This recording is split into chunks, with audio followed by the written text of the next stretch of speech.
Vadodara live 24/7 માં આપનું સ્વાગત છે। ઉપલેટા શહેર ભાજપ દ્વારા બાવલા ચોકમાં સ્વચ્છતા અભિયાન કાર્યક્રમ યોજાયો। આગેવાનો અને હોદ્દેદારોની વિશાળ હાજરી જોવા મળી।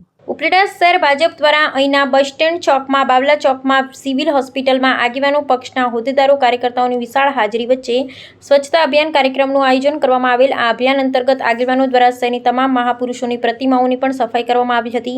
આ કાર્યક્રમમાં શહેર ભાજપ પ્રમુખ દીપકભાઈ સુવા, જિલ્લા ભાજપના જયેશભાઈ ત્રિવેદી, નરસિંહભાઈ મુંગલપરા, નગરપાલિકા પ્રમુખ વર્ષાબેન ગજેરા, ઉપપ્રમુખ જિજ્ઞાબેન વ્યાસ, બાંધકામ ચેરમેન મનોજભાઈ નંદાણીયા, પૂર્વ નગરપતિ દાનભાઈ ચંદ્રવાડિયા, મયુરભાઈ સુવા સહિત હર્ષુભાઈ માકડિયા, હર્ષુભાઈ સુજિત્રા, કિશોરભાઈ સુજિત્રા, પરેશભાઈ સુતરિયા, ધર્મેશ ભાષા, અનિતાબેન ચૌહાણ, રાજ વાઢેર, મહેશભાઈ શુવા, અજય જાગાણી, જાસ્મીન હિરાણી વગેરે આગેવાનો, હોદ્દેદારો, નગરપાલિકાના સદસ્ય, કાર્યકર ભાઈઓ બહેનો મોટી સંખ્યામાં હાજર રહ્યા હતા। वंदे मातरम। जयेश त्रिवेदी, जिला भाजपा उप प्रमुख।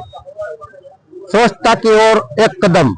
आदरणीय श्री मोदी साहब ने 12 वर्ष पूरा थया त्यारे तेमणे सूत्र आप्युं के स्वच्छता की ओर एक कदम।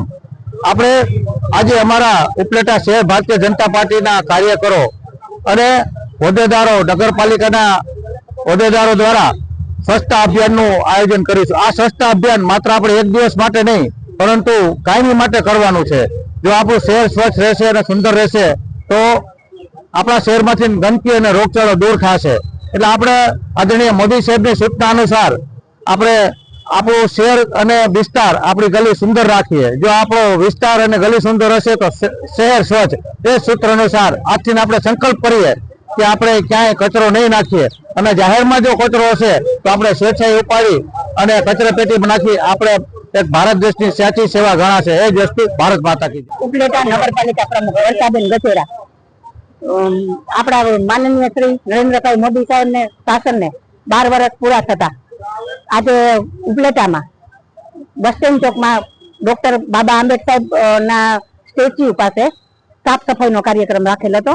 આજે એમાં ઉપસ્થિત શહેર પ્રમુખ દીપકભાઈ, આગેવાન જે આપણા ભાજપના સંગઠનના આગેવાન છે દાનભાઈ ચંદ્રવાડિયા, મુગલપરા સાહેબ તથા મારી નગરપાલિકાની ટીમ, સંગઠનની ટીમ, મહામંત્રી શ્રી અને ગામના આગેવાનોએ બધાએ સારી જહેમત ઉઠાવી અને બધાએ મળી અને બસ સ્ટેન્ડ ચોકે આજે સાફ સફાઈ કરી।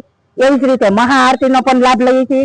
આપણે મોદી સાહેબને 12 વર્ષ શાસનને પૂરા થતા દરેક જગ્યાએ હોસ્પિટલ હોય, સ્કૂલ હોય, જાહેર જગ્યા હોય ત્યાં અમે બધાએ સાફ સફાઈ કરી અને આજે 12 વર્ષ શાસનને પૂર્ણ થયા એ નિમિત્તે આજે કાર્યક્રમ રાખેલો હતો।